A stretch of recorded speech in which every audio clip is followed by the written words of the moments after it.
Nagulat daw si Finance Secretary Benjamin Diokno sa ipinatupad na price cap sa bigas. Hindi raw kasi kinonsulta tungkol dyan ang economic team. Nagbabalik si Rainiel Pawid.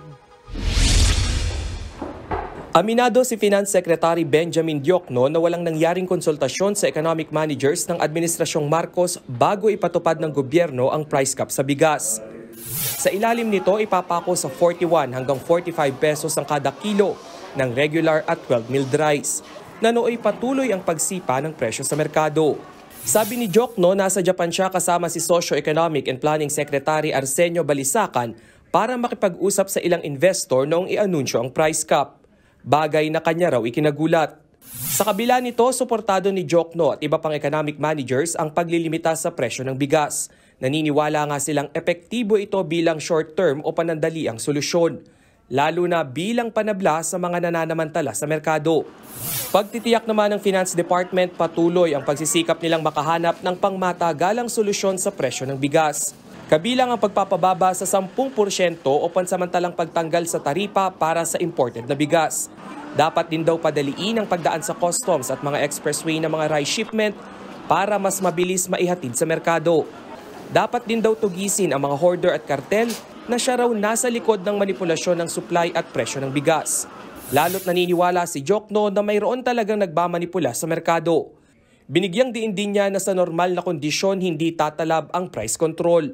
Dagdag pa ng kalihim, hindi nga lang daw presyo at supply ng bigas ang nilalaro ng mga hoarder.